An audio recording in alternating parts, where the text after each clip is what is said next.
Welcome to Claude Bryce channel. Today we are discuss this Venn diagram how to draw. Okay friends, listen in this video, do not skip. Okay, so please let's go.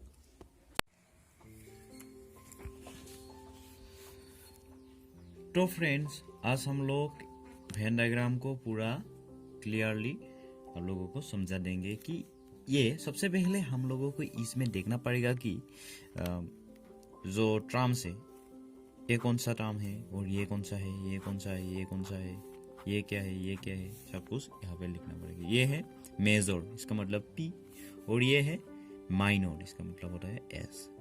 Computers S, और expensive item और expensive item, तो ये P।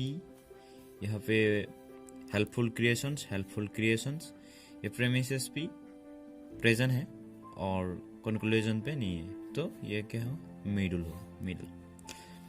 अब हम लोगों को देखना है कि ये कौन सा प्रोपोजिशन है, कौन सा फ्री पोजीशन है। ओके, ये ए है, ये भी ए, ये भी A. Next, we know that A is equal to SP bar equal 0। Okay, ये हम लोग पहले से ही जानते हैं कि SP bar equal to 0। तो फिर जो major proposition major premises A, major premises है हमारा ये। ओके,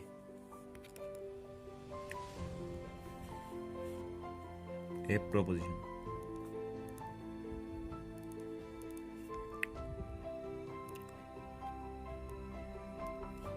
तो क्या हुआ कि MP बार इक्वल टू 0। उसके बाद माइनर प्रीमिसेस ए प्रोपोजिशन, वो भी ए प्रोपोजिशन है।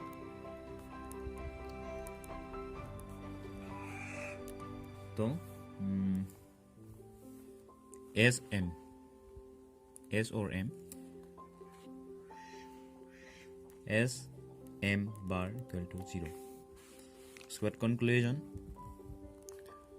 कंक्लूएशन प्रेमिसेस A प्रोपोजिशन, कंक्लूजन है हमारा S और P, SP bar equal to 0।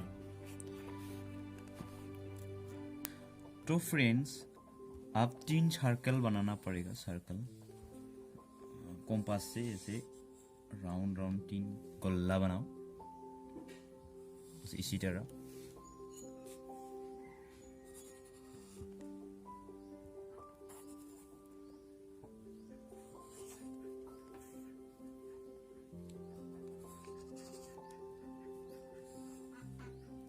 हो गए।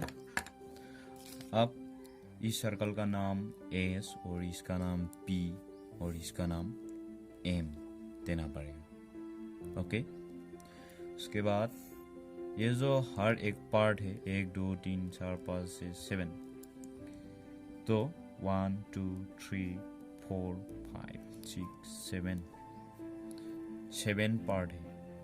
7 से ज़्यादा हो नहीं सकता और कम भी हो नहीं सकता, क्योंकि अगर ज़्यादा हुआ तो ये जो आर्गुमेंट है ना, ये निकालने में दिक्कत आ जाएगा। तो पहले यहाँ पे देखो कि MP बार 0 इक्वल टू 0, तो M और P के बीच ही बातचीत होगा, और यहाँ पे S को हम लोग इग्नोर कर देंगे। इसके बारे में हम नहीं सोचेंगे, सिर्फ M और P के बारे में ही। उसके बाद इसका मतलब होता है MP बार इक्वल 0। इसका मतलब क्या हुआ कि P के बाहर M कौन सा है, 4 और 7, तो हम यहाँ पे 4 और 7 को यहाँ पे लिख देंगे, 4 और 7। ओके, उसके बाद यहाँ पे 4 और 7 को हम ड्रॉ कर देंगे, शेडिंग कर देंगे। इसका मतलब शेडिंग होता है, शेडिंग कर देंगे। तो शेडिंग हो गए। नेक्स्ट, SM बार इक्वल 0, तो S और M के बीच ही बातचीत होगा, पी यहाँ पे नहीं है। ओके, तो एम के बाहर क्या है, एस और एम के, तो एम के एरिया से एस 1 और 2 रो है, 1 और 2। ओके, तो 1 और 2 को हम शेडिट करेंगे यहाँ पे, 1 2 शेडिट।